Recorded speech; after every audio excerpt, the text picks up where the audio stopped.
Jake Conover and Grant Looters. Hey, what's going on, Coyote Nation? Excited to get started. This is weird. This is super weird. But this is not the usual setting we're in. No, this is not. So for everybody that's been following closely in the last few days, we've been tweeting out. We have been sponsored by JJ's, and we are actually sitting live on location in their bar. So if you get any feedback, I would love notes to make sure we do this as best as we can. We're excited to get started, though. We always have some like salty critics in our chat anyway, so I know they won't hold back if we're screwing up. So no, they're gonna let us have it. Oh yeah. But for the main event, we got the one and only Chris Streveler joining us. Chris, how you doing? I'm doing great. It's good to be on with you boys, and congrats on the first official sponsor, man. What a great spot, and you're doing something right when you're getting people sponsoring your podcast. So I'm happy to be here. Absolutely, we appreciate that, and I mean, I think this is a perfect way to ring it in. A lot of people like to throw you up on the Mount Rushmore of USD, so I feel like this is a perfect opportunity to do that. And I'm excited to have you. This is actually my two goals when we first started talking about the podcast. That's true. Going live from a bar and getting Streveler to join us. So two birds with one stone. Here we are, man. I'm happy to be helping you check some things off the bucket list there. Perfect. So I know you're a super busy guy, so we're actually going to jump ahead and we're going to welcome you in. First and foremost, this picture has to be front and center whenever you're joining a show, I feel like, right? Oh, I mean, it's front and center whenever I do anything, and I'm proud of it. I mean, that was a really cool moment. That's a feeling that is kind of hard to replicate in life, and just something I'm very proud of. And actually, funny story about that is after that parade, there was this artist in Winnipeg who just painted a bunch of those. So I actually have that picture, a painted picture of that hanging in my office at home. So I look at it every day, and it puts a smile on my face. That's fantastic. So how was that party after winning the Grey Cup? Let's just say it wasn't a one-day event. It was a multiple-day event, from immediately after the game and the next day flying home. And, you get back and there's thousands of people waiting for you at the airport cheering you on. And then you go out to dinner with the boys the next night. And then you wake up on Tuesday in the parade. And so it was one of the most special things I've ever been a part of. And, whenever you win a championship and you see your hard work pay off in that way, it's, it's one of the best feelings in the world. So I'm very proud of that. And I was going to say, for people who maybe don't follow Canadian football as much as others, the other important part of that championship is that was a significant drought for Winnipeg that they were going on. You know better than I do, but I think it broke an extremely long drought. So a multi-day party is well justified. Yeah, it was a 30-year drought of and we have 9 teams. It's like, dude, 30 years is a lot. So I just remember after the game, guys are in the locker room and they're like, oh my gosh, like they're shutting down the streets downtown because people are just like in the streets, like crying, like people were crying. Yeah. The parade, man. And I mean, there was tens of thousands of people lining the street as far as you can go. And as you can see there, I was on the float that had the cup. And so we were the last truck. And so all of the people that were lining the streets just started following in behind us. I mean, there was just a sea of people following us down to this area called the Forks. And when we got there, I mean, it was just people as far as you could see. People are giving speeches. The energy was just electric. And for anybody who wants a little entertainment or wants a good laugh, you can go look up that speech. It's pretty legendary, and you can see the energy that was going on. It was pretty fun. That's fantastic. Yeah, I mean, it looked like a riot, and you blended in well with the crowd. Yeah. Oh, dude, I mean, it's Winnipeg. Like, that's a gritty place. Those are my type of people. I'm a gritty guy. Like, that's why I love that city. Those are just good, down-to-earth people, and we're just gritty people. That's how I say it. Absolutely. All right, we'll go ahead and flip through this. We'll get things rolling. Now, the one thing I want to tell the people that are watching with us live here, feel free to throw the questions in the chat for Chris. I know a lot of fans have been clamoring for this. It's something that a lot of people, really appreciate what you did for your time at USD. So if anybody's got anything, feel free to add it to us. But I want to start kind of before your time at USD. You actually ended up transferring in from the University of Minnesota, and you came in with 2 years left. Right now, it's actually really interesting. The transfer portal that we're loading up with guys are all 2-year remaining guys. And with it, I want to ask, what kind of message do you have for those kind of guys? Yeah. Well, it is similar in the fact that, they have 2 years and I had 2 years, but the state of the program is completely different now. I came into the program, I mean, we had never had a season as a Division I school. We never made the playoffs. And so at that point, we were just trying to build a winning habits and build a winning culture and trying to establish what it looked like to be able to finish games and win games and have guys believe in what you're doing. So from that standpoint, that's where we were at. And when I left and that senior class left, I feel like we were very proud of the change that we had made, making the playoffs, having a winning season, and kind of getting that ball going in the right direction. And then as the years have gone on, you've seen some of the success that, they've been able to build on. So my message to those guys would be just buy in, because you're coming into a program that is one of the best programs in the FCS at this point. And there's an established culture. And although it's a new head coach, he's been a part of that staff for a number of years, and he knows what it takes to be successful. And there's leaders within that program now that understand what it takes. So buy in and be yourself, because there's a reason you're there. And so don't be afraid to be a leader. Don't be afraid to work hard. And that's what people respect. Whenever you're a new guy, number one, it's make relationships with guys, find commonalities with guys in that locker room. And number two, work hard. Nobody respects anything more than hard work. Hard work is the number one thing. So buy in, make relationships with people, and just work your tail off, and keep this thing going in the direction it's already headed. Absolutely. That's awesome. No, I'm excited for what these guys have. And, it's one of those things I hope they take advantage of the opportunity that's coming their way as well. But we do have our first question here that I want to pull up to get us started. And the question is, what do you miss most about playing in the Dome? I love the Dome. The number one thing that comes to my mind is it's always 70 degrees and sunny in the Dome. That's what we always say. There's no wind. There's no rain. There's nothing. You don't got to deal with any of that. So, that's always nice. But, man, I just miss the fans. It's such a unique environment from the standpoint of it's not the biggest stadium, but everyone's right there. Everyone's standing right on top of you, and so you feel that energy.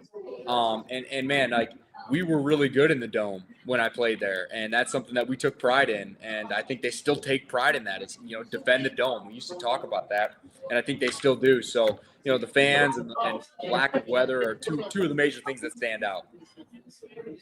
Hey, kind of springboarding off that comment too. So I know you were in Vermilion. You helped John call a game this year in the fall, but give me your thoughts on how even the game day environments changed from when you were there to now, because we've seen some significant changes there. And I just always like to get perspective from maybe some folks that aren't there every Saturday like we are. But just want to get your thoughts on how that's kind of improved and changed over the last couple of years. Yeah, well, first and foremost, it was awesome getting to go back and call a game with John. He is really good at what he does, and it makes it easy for someone with not a ton of experience to be in the booth and feed off of him. And I was fortunate enough to actually go to Missouri a couple years ago when they played there, and I called that game with him as well. So second time doing it, but getting to come back and call a home game versus was definitely a very special experience. That was amazing, number one. Number two, it's just been amazing to see the renovations they've made on the Dome. That whole – is it the west side that they renovated? Yeah. Yep. So the whole west side, I mean, it was not like that. We had the rollout bleachers that would come in and out. And, when I first got to South Dakota, up in that far corner of the west side was where the weight room was. So we didn't even have the new weight room and all that stuff over there. So my senior year, that was built. So that was amazing. To see the new locker room and to see the suites kind of on field level there. I've had the opportunity to be in those for a couple games, and just the environment and that they've created along with the fan energy. I got to imagine it's one of the best environments in FCS football, because it's fans are there, they're loud, and it's a very nice atmosphere now that west side's been done. So I got to imagine it stacks up pretty much every other FCS school. Absolutely. Yeah. No, it's been nice. So I don't know if you probably didn't make it up for the Drake playoff game because most fans couldn't make it to that game. It's true. We had a blizzard that day. That was tough, but I tell you, we had 3,500 strong, I think is where we could put it at. It's a pretty low number. Yeah. And we still forced 4 false starts because we're getting rowdy. So that's something to take pride in, because 3,500 is not a ton of people. No, it's not. It was unfortunately probably one of the lowest attended games, which again, when you can't get there, that makes it tough. But Yeah. Well, luckily, they handled business. Exactly. that's right. Absolutely. All right, so we'll jump back now to your college time a little bit, and with your transfer from Minnesota to USD, what was that like? What made you pick South Dakota? Yeah, I mean, it was difficult. I'm a very loyal person when it comes to teams, but it was very clear that my time at Minnesota was coming to an end. I wasn't getting on the field. Even my final year there, I was trying to play special teams. I was playing receiver, running back, tight end. I was just doing a bunch of, trying to get on the field essentially. So, it was clear that my time there was over. The interesting thing was I had kind of transitioned to playing wide receiver full time. And when I went to transfer, I had way bigger schools looking at me to play receiver. I was getting recruited by Arizona State. I was getting recruited by Wisconsin, Northern Illinois. So I had some bigger schools that wanted me to play receiver. And actually my options to play quarterback were somewhat limited. South Dakota, obviously, Western Illinois, and Tennessee Tech were my only 3 schools that recruited me at quarterback. And so South Dakota was my first visit I took, and I will always remember driving up to the Dome. And we came in, we didn't come down the main street. We kind of came in the back way there by Walmart and by the Holiday Inn. Yep. And I just remember driving with my dad and looking at him going, man, like, I don't think I can go here. Like, there's literally nothing here. And he looked at me and goes, you know what? It's 18 months. You can do anything for 18 months. Just give it a chance. And I'm sure glad I did, because it ended up being a life-changing opportunity, changed my life, gave me the opportunities that I've had beyond South Dakota as a professional. And it was very clear after leaving that visit, the connection that I had with the coaches and the way they felt about me. It had been some time since a school or a program had been kind of invested in me and been excited about me. And so to feel that energy and feel excited about getting to play quarterback again, it was very clear that I didn't want to play receiver. I love quarterback. I love everything that goes into it from a preparation standpoint, and the pressure and the leadership. That's what I love about it. So it's very clear that that's what I wanted, and I didn't even end up taking another visit. I took about a week and just called up the quarterback coach, and about a week after that. So, yeah. That's crazy. No, that's really cool. I didn't realize that about the wide receiver. I think I was looking at your stats when I was getting everything pulled up here. I think you ended your career at Minnesota with 1 reception for 4 yards, if I'm not mistaken. Sounds about right. Yeah. Yeah. But that's still, pretty impressive to be able to get those kind of calls at the receiver side of things. But I can tell you, for Yoke fans and the like, I'm pretty sure they're all happy that you joined us at USD instead.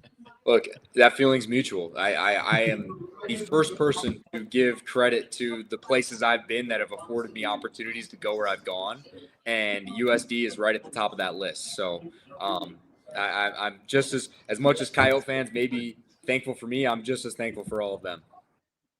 That's awesome. That's great. I will. I know we'll keep moving. We'll keep moving along here, but I'm sure you've got a lot of good memories from USD. I know you do. But so I want to hear kind of maybe your top 1 or 2 that really stick out in your mind, whether it's in game or just whatever moment. But before you share yours, I always share mine with folks. And for those that don't remember, I know you remember it well, but the Weber State game in the Dome, where we were entering the 4th quarter down 21 points. Yeah. And you and the offense manufactured a 4th quarter comeback, sent it to overtime, and ultimately got the win. That's not only like an all-time Streveler moment, that's an all-time South Dakota football moment in my mind. So that's something that is like ingrained in my mind. Me and my college roommates were there. We had just newly graduated, and we still talk about that game to this day. But I wanted to get your feedback. Maybe that's one of them, but once wanted to hear kind of your thoughts on some of the things you remember the most. There's so many, but that game was amazing. I remember we threw a touchdown pass with like 13 seconds left on 4th down to Shabar Jackson to force overtime, and then we went into double OT, and I think Miles Bergner made a big kick to win the game. I think we were actually down 21 points at 2 different points in that game, which was like one of the first times it happened in one. So that was kind of a cool moment because it was my first win as a Coyote, and to have it come in that fashion, and I'm still growing into the role of being a quarterback at that time, so that was special. I mean, going down to Nickel State and winning a playoff game down there was special because that was a tough environment. They didn't even have an away locker. We dressed outside. You guys are intense, right? Yeah, we're in a tent, and it's like, what's going on? And the way we snuck into the playoffs, like we weren't really sure if we were going to make it, and then we did, and then we won a game. And I'm also very proud of the way that we fought the next week against Sam Houston. We came up short, but we were down 42-14 at halftime, and there was 1,300 yards of offense in that game. I think I had over 500 yards, and it was an amazing game. So although we didn't win, I'm still very proud of the way we fought that game because the USD that I came into in 2016 would have just rolled over and would have got steamrolled. And the way that we fought and battled, that to me was like the culmination of all the games that we had made of like, we're going to fight back. We're going to keep battling. And we did. Look, I love memories on the field and I'm thankful for all the touchdowns and blah, blah, blah. But I just love the times off the field with the boys. Like those are the times that I love, like, going to Char Bar after the game with the guys. Yep. Like the off-season workouts, the early running in the summer, and then going and hanging out at like that. That's to me the stuff that I'm most fond of when I look back on everything and the bonds that you create doing those things. Yeah, and I think too, it's funny you bring up that 2016 to 2017 season because I think for a lot of fans today still, that 2017 season is really what grabbed a lot of people and gravitated them towards an interest in Kyle football. Because to your point, before that, we went through the transition period from D2 to D1. We had some really tough years because you're entering the Missouri Valley and you're 5 years behind everybody else who's been recruiting at that level. So that 2017 season, to me, feels like a very pivotal moment for us of, where are we going to go? Are we going to continue to be kind of the bottom feeders of this conference? Or are we going to take the next step? And so I'm glad you bring that up because we've had a couple of those pivotal moments here in the last couple of seasons as well, right? Taking that even to the next level where it's like, hey, 2017, we made the playoffs for the first time ever, right? That was incredible. Yeah. And now we're in a position now where we're talking about, hey, we got to the semis, we got to the quarterfinals. Is this a flash in the pan or is this, is this the new standard? And I think it's the latter, right? Is kind of what we've been at. So one other comment I have to say, so sorry. One other comment, because you brought up Sam Houston and gave me the heebie-jeebies. You not winning the Walter Payton, I will never forgive the FCS committee. That was maybe the most heartbreaking thing that ever happened. I know it is what it is, but that still bothers me. Yeah. How many years later? I was definitely disappointed at the time. The interesting thing about it is they vote on that before the playoffs.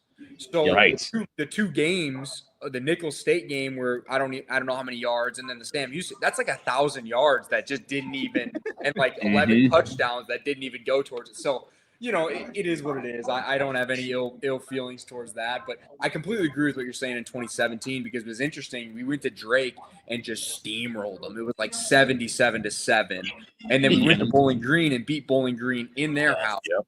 And then when we came to our place and they were highly ranked and we beat them bad, like 38-7, and I think everyone was like, "Okay, we're on to something." And then we could really feel the fan momentum building. And then we had a D-Days game at home against Youngstown State, and we won that game on a last-minute kick, and that was a sellout. And that was one of the most electric dome moments I've had.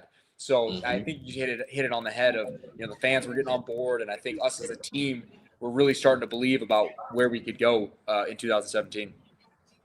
Yeah. I will say, on the Walter Payton stuff, you just reminded me. I'll say the statement is that Chris walked so Bo could run. And that's kind of what I felt like I was watching this season when I was watching Youngstown. It was kind of a similar thing. I was like, he better win because this feels this eerily similar. So yeah. I mean, for me, the funniest thing was, and the most validating thing was, North Dakota State was in the national championship that year. And after I lost, I think it was their head coach or their defensive coordinator tweeted out that I was the best player they had played all year. And they also played Sam Houston in the playoffs. So it was kind of, in a roundabout way, I'd rather have that validation from a coach I played against. That means more to me and what my teammates think about me, more than anything else. So, yeah. Absolutely. You won the People's, Walter. That's right. I'm not going to throw shade, but hey, one, the two finalists that year, one is, a Grey Cup champion, NFL quarterback. The other one, An accountant? I don't know. Maybe. I don't know. I hope he's doing well. He's a good Hope dude. he's doing well. All right, we'll flip it on. So you bring up the pro career. I think that's a good transition over to the other side. You got an opportunity. Obviously, when your playing time ended, you did go undrafted, and you went up to Canada first and won the Grey Cup instantly on that. So with it, what was it like transitioning from American football to Canadian football? It was tough. For me, excuse me, I was kind of thinking that there was a chance that I might get picked up as an undrafted free agent, after the season I had. And I mean, I ran a 4.4 at our pro day. I jumped like 39 inches vertical. Like I showed that I was an athlete and, I had a great day. And so I kind of left that day being like, all right, someone's going to give me a chance. And the draft came and went. A couple days went by, never heard anything. And funny enough, I had been in touch with Winnipeg for a couple weeks leading into that just to kind of know that there was an opportunity. So when that hadn't happened with the NFL, I went up to Canada right away. I didn't mess around with going to a mini camp with a team that wasn't invested in me. And it's one of the best moves I ever made because the backup quarterback retired the first day of camp. So the backup spot was open. And then the starter got hurt the last day of training camp. So I ended up starting my first 3 games up there, and I played well. And I had a package the rest of the year, and that just kind of fed into the years, the next year when we ended up winning the Grey Cup, and I took over. And so going back to your question, the transition was tough because for people who don't know the Canadian game, it's a different game. There's 12 people on the field. There's the waggle with guys running at the line of scrimmage. There's only 3 down. So to learn how to read defenses and kind of get adjusted to the timing was definitely an adjustment, but ultimately, again, one of those decisions, it's very similar to going to USD, that going to the CFL immediately out of college was one of the best decisions I've ever made from a career standpoint because it opened up doors in the NFL for me. Absolutely. I think like my only question with the Canadian football is what was it like playing with the field goal posts in front of the touchdown? Dude, everyone about that. It's not even a thing. Like you don't even think. The bigger thing is the end zone's 20 yards. So you can actually, your playbook is much more opened up in the red zone. Like, if you're on the 10-yard line, you got 30 yards to work there, right? So you can run stuff.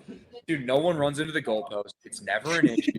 Everyone just thinks it looks weird. But you gotta think, like, if you have a 55-yard field and a 20-yard end zone, if the goalpost is at the back of the end zone, you have to be on, like, the 25 to even kick a field goal.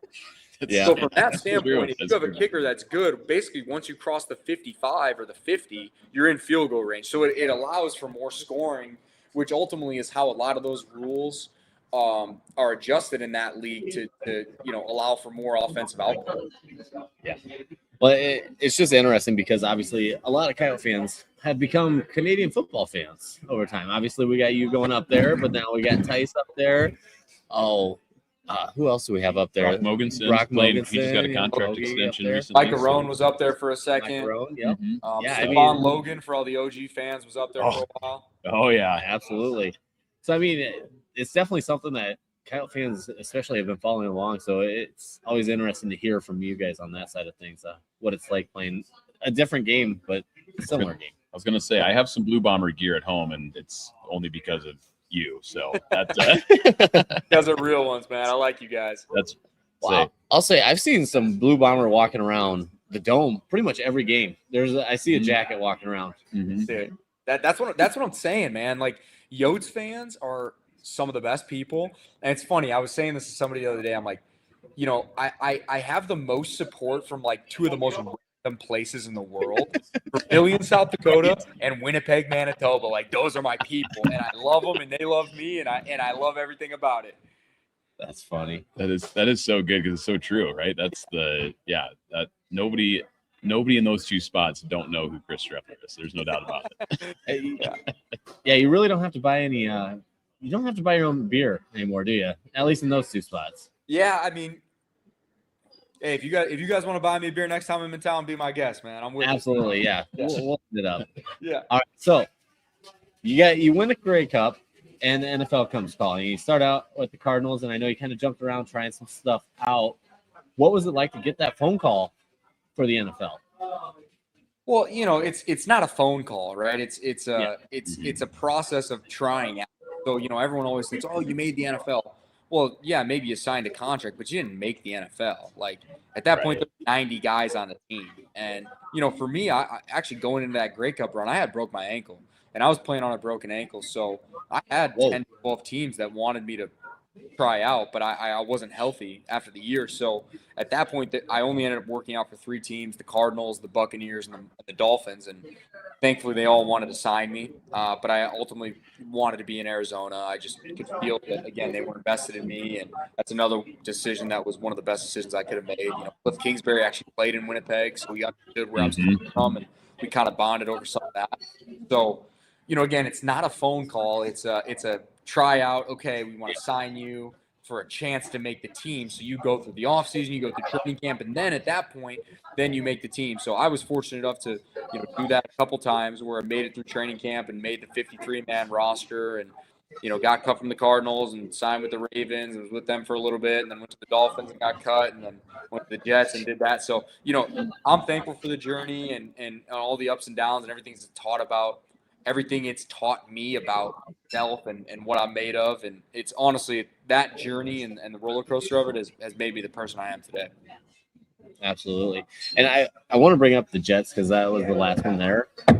And I know a lot of Coyote fans were pretty excited with what they were seeing, and they thought you had a chance on that one. Because if I remember correctly, that was when you went 4-0 in the preseason. Well, that was like the most electric preseason run ever. Yeah. By anybody, let alone a former Coyote. Yeah, that was awesome. Yeah, we ended up going 3-0 and threw a few touchdown passes and let a few fourth quarter comebacks. And I got cut after that, but I was on the team the entire year. I was on the practice squad, and I got elevated a few times. And I actually played in games. I actually played some special teams a couple times that year. Played on a Thursday night game against the Jacksonville Jaguars. So I stuck around in that building for a full year after that. And then the next year, I was still on the team, but I ended up getting injured in the first preseason game, and that was kind of it for me. Yeah. Okay. I got to make one. I already made one comment that I wanted to make about the NFL. That preseason was so much fun, so electric. I mean, it was. You were all over Sports Center and everything, right? So it was just exciting again for us as Coyote fans to see a Coyote alum in that position. But my other thing, I'm probably going to bring up a sore subject, but it has to be said.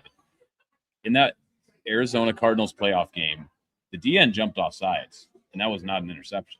We all agree with that. I mean that's how I saw it. I mean, that's how I saw it as well. It wasn't a playoff game. It was the game before the playoffs, but the winner was going into the playoff. Oh, that's what it was. Yes, I'm sorry. You're right. Yeah, winning, you're in. Essentially, it is a playoff game. But the interesting thing about that game was that play particularly was we didn't even have a play called. It was just a hard count. Center was supposed to snap it if they jumped off sides. So when they jumped off sides, I just assume we have a free play, and ultimately it's on me to confirm that the ref threw the flag. But at that point, I thought we had a flag, and end up throwing a pick six. And you can see on the clip, I'm confused. I'm like, oh, like that was a dead play, whatever. And again, I don't dwell on the past. Do I wish that play would have went differently? Absolutely. But we don't. And again, that's not something that I dwell on. But it is unfortunate that it happened that way. It is, like I said, Kev Dilly can't dwell on it, but I just remember watching that live and going, "Oh no!" Like that's the whole reason he threw it. There's a still of it. He's in the neutral zone for sure. 100%, 100%. All right, but now one I do want to pull up. So there's a fan question here, and then we'll jump to after football life. You've been following the Yotes. This is obviously a topic that we have pretty much every show during the season. What has been your favorite uniform combo they've walked out? The Yotes? Yes. Whether it was your time or that I love the black unis. I'm all about the black unis. And I think the white helmets are clean with the cursive Yote script. Oh, yes. Ooh, those are the ones I like. So I'm going black unis, white helmet, red Yote script. Like that's my number one. Okay. And I will say this, at least according to Coach Johansson, the guy that picks those definitely is watching. So keep an eye out. It might be something that gets walked out. Watching? Who's that? Who picks them? Coach Johansson? No, it's I think it's. I'm trying to think. I think Josh it's seniors. Hannegrew. Oh, okay. Yeah. I think the captains kind of come together on it too, from what I Yes. understand. Too. Yeah. But, I recommended the red helmets all black one show, and ended up coming up that Saturday. So That's so I sick. felt validated. No, I mean, we only had the two. Well, I guess we had the gray ones too, but nobody ever liked the gray. Never wore them. No, Like They were so close to being good. they were so close, but like they fitted weird. Like, and we were just excited. We got white helmets my senior year, and everyone's like, white helmet. So that was that was a big deal. That's funny. All right, so we're gonna flip it over to life after football for you here, outside of football, I should say. You're a busy man. You're hard to track down. You're hard to get a hold of because you're just doing so much. Hey, I get you back right away. Come on now. Yeah, it wasn't too bad. Wait, you stay. We got him right here. We What's got the you. deal? Okay, fine. It took me 2 years to grow up here. Hey, you rescheduled on me. Let's not forget that. You rescheduled on me. I didn't This know. is true. I didn't know this part of it. We were working on a Saturday, though. Come on now. We'll jump back on that one. Yeah. So with it though, you're definitely keeping yourself busy. Totally. So let's talk a little bit about this public speaker role that you got going.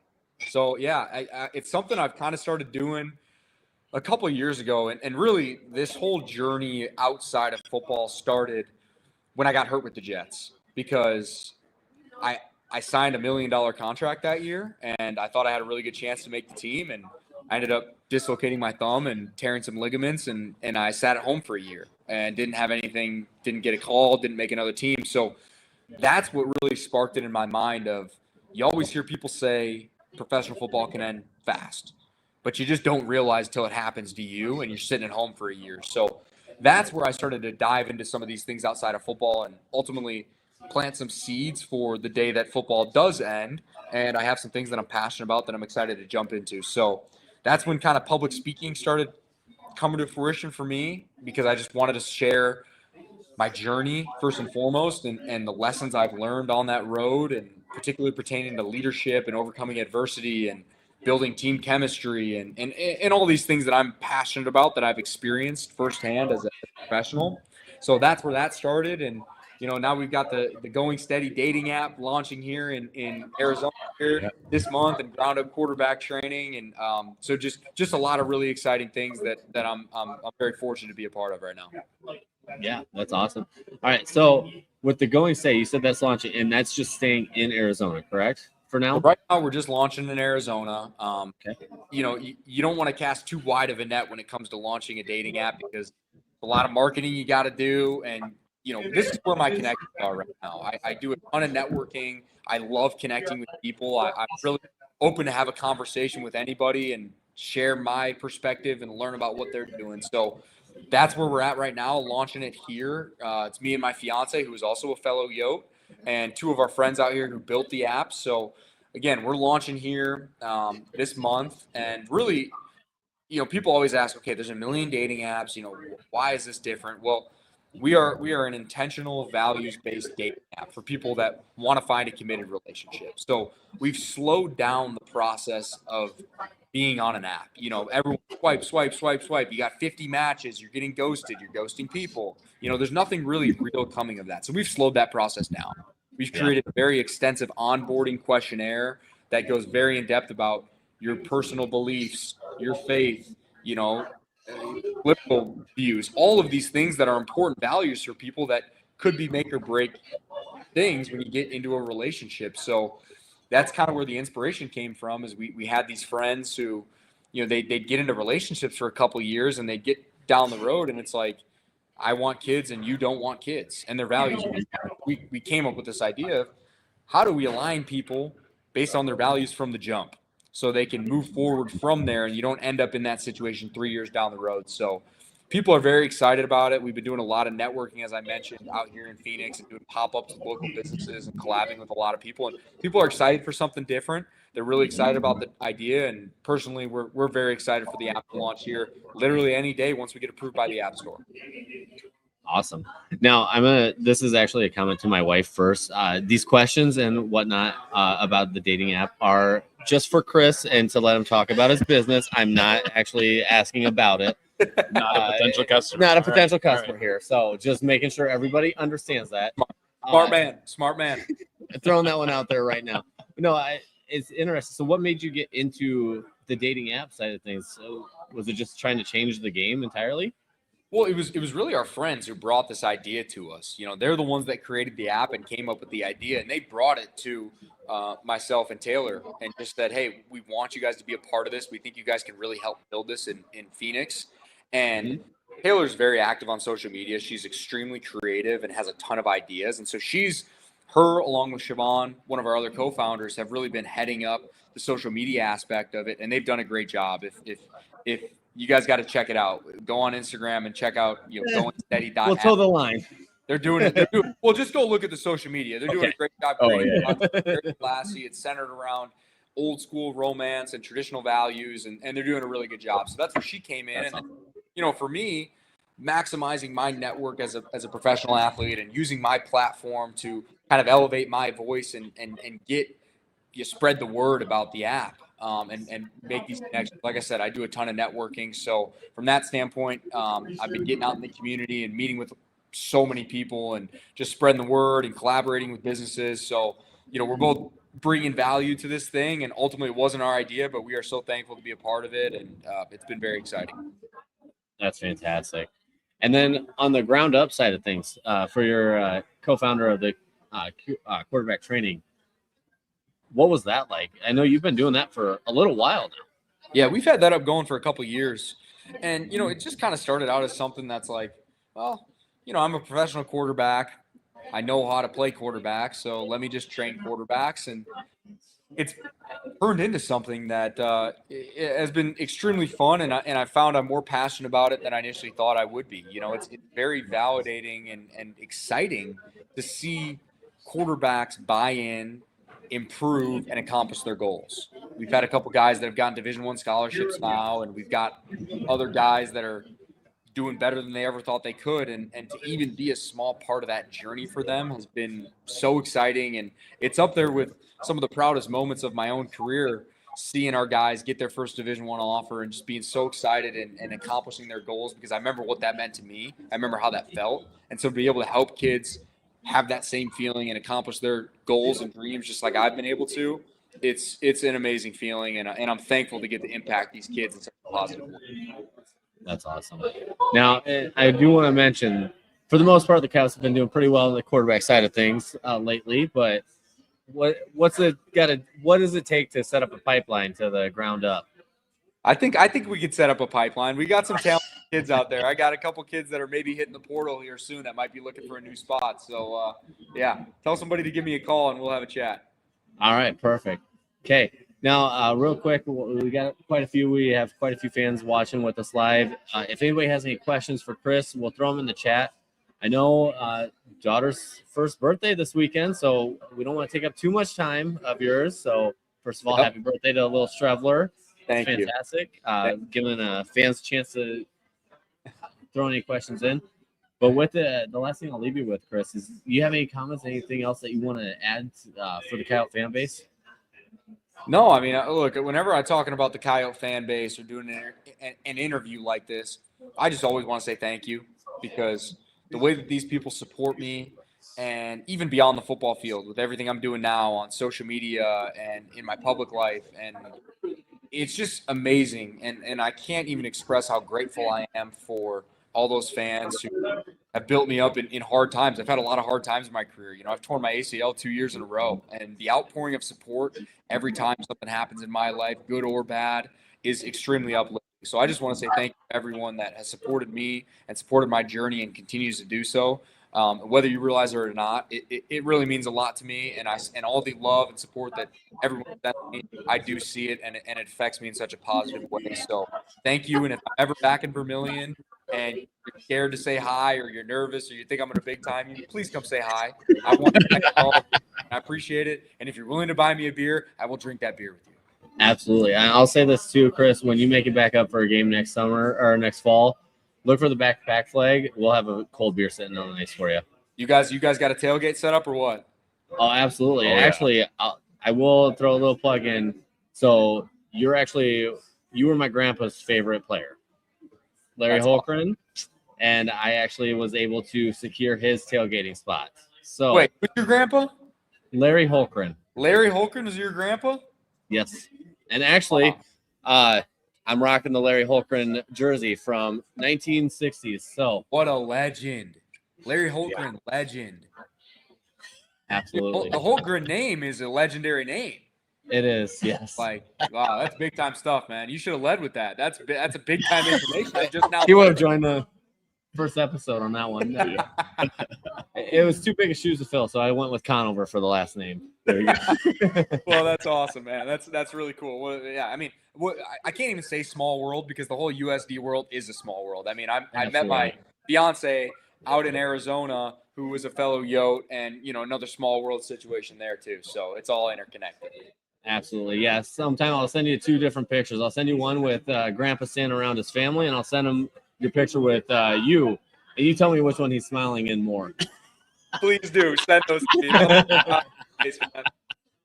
All right. Well, hey, Chris. I mean, we can't thank you enough for joining us. This was awesome. We appreciate your time, especially with your little one's birthday happening this weekend. I know you got family in town, so we'll let you go. But thank you again. Yeah, I really appreciate it, Chris. Like we said, jumping on, and just have to say this: I still have a Streveler Cardinals jersey in my closet to this day. I've got a signed football from you up in my office that sits there. I've got the Streveler rookie card. So I see a lot more than you think. I'm not trying to be creepy, but I just gotta let you know. Well, hey, I just want to say we appreciate the heck out of you, and it's what your time at USD really did change the trajectory of this program. So big kudos to you, and we really appreciate you coming on. Well, thank you guys. I really appreciate all those kind words. We need to get a signature on that Cardinals jersey. So if there's not one, do happen. So when I come back in the fall and I come to your tailgate, I'll let you guys know, and you bring that jersey with you. We'll get a signature, and we'll have a couple brewskis together, man. I appreciate you guys. Absolutely. Perfect. Yeah. Thanks for your time, Chris. Yeah, thank you guys. This was fun. Appreciate you. Yes, sir. All right, and that was Chris Streveler joining us. That was fun. That was awesome. Yeah, it's something I've been looking forward to quite often on that to get that set up. So it was awesome to have him join us.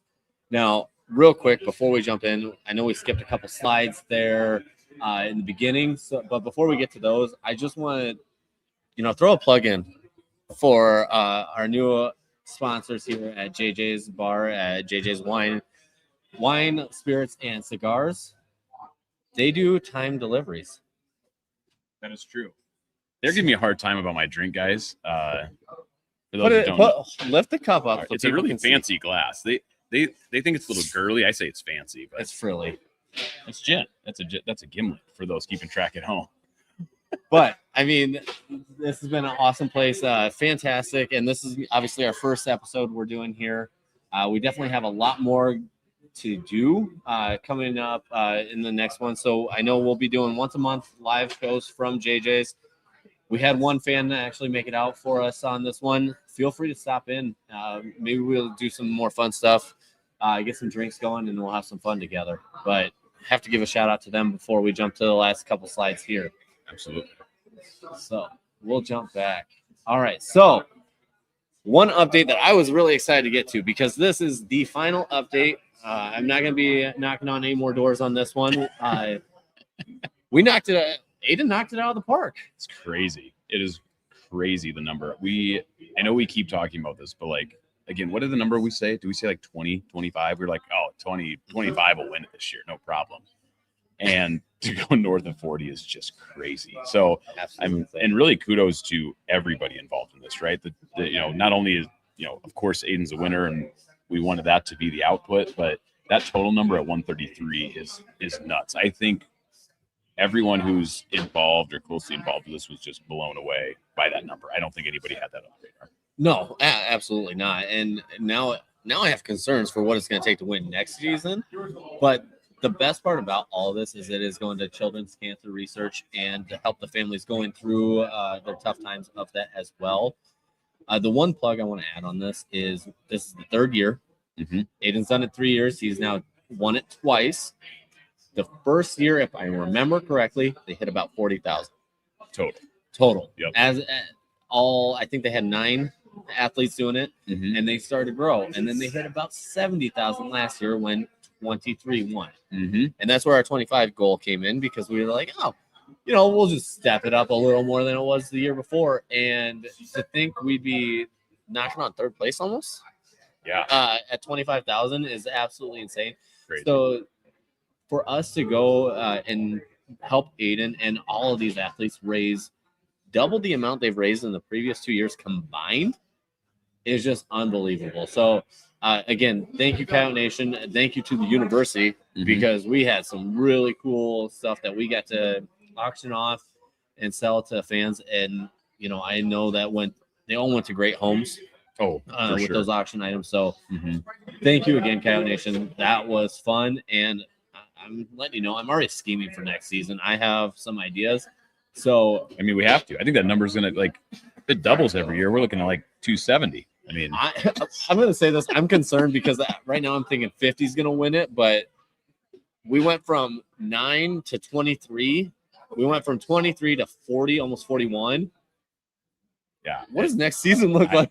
It's not going down. I can tell you that. No. We all know that. That's one thing we can all be certain of. The winning number is not going down. So we got some time to scheme for sure. Absolutely. So, all right. And then the last part, and we talked about it, and there will be a longer episode on this.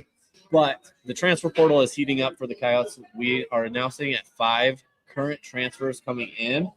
I wanted to just put these names in front of the fans just as a whole so you guys get to see it. Now, you all have known about Isaiah Ray and Josh Grant on those. We're really excited about what their opportunities bring, stepping up from D2 level. But now we're getting some new names rolling through. And there's 2 that I really want to hit on because they're just recent commits here. And if I pronounce the name wrong, I apologize. But I believe it is Neil Avery and John Sarman.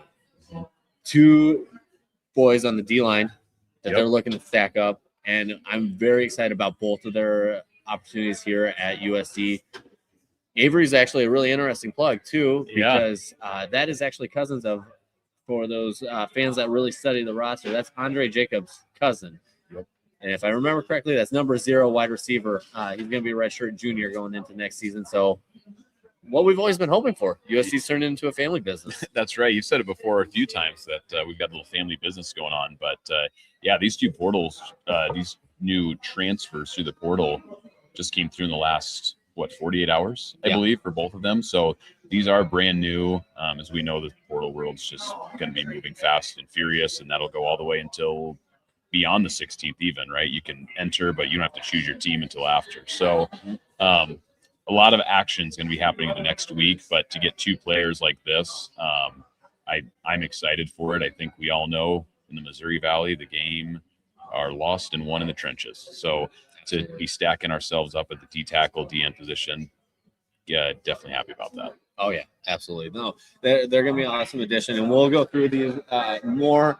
The reason I'm not going too in depth with this tonight is because I know for a fact we are not done. I will say Twitter is going to get crazy here in the next, I don't even want to say next few weeks, but the next few days. So keep an eye out. Be sure to follow us at Back to Pack SD. We'll keep you in the loop on everything that's happening, USC football related. And with that, I don't have anything else to cover. Do you? No, I don't think so. I think you nailed it with keeping an eye on the Twitter page. We do our best to keep that updated with portal news, and I know it's a whirlwind trying to keep up with it. So we try our best to keep up with it, and we'll do our best to keep pushing those out. But really appreciate everybody coming on, and more shows to come from JJ's as well. They've been a great host. There's been a great crowd of people here. It's a fun environment here. So if you're in the Sioux Falls area, definitely put on your list as bars to visit. This place is great. There is not a wine or liquor or spirit in this place that they don't have. So you don't have to worry about them not having your favorite thing. Yeah, I think the next time we're here, we're going to be playing around. We still haven't figured out exactly what we're going to be doing. Honestly, this was trial by fire. Yeah. I think it went really well. I haven't gotten any feedback that was poor sounding or anything like that. We'll play with the camera. Maybe we'll have the bar behind us next time, because the amount of liquor that is on these shelves here and the variety, it is not like 3 bottles of the same thing. There is a variety to choose from here, and they have what you're looking for. Even if you don't know what you're looking for. Even if you don't know what you're looking for, they've got it. You don't even know they got it. Absolutely. And then Again, shout out to Chris Streveler for joining us.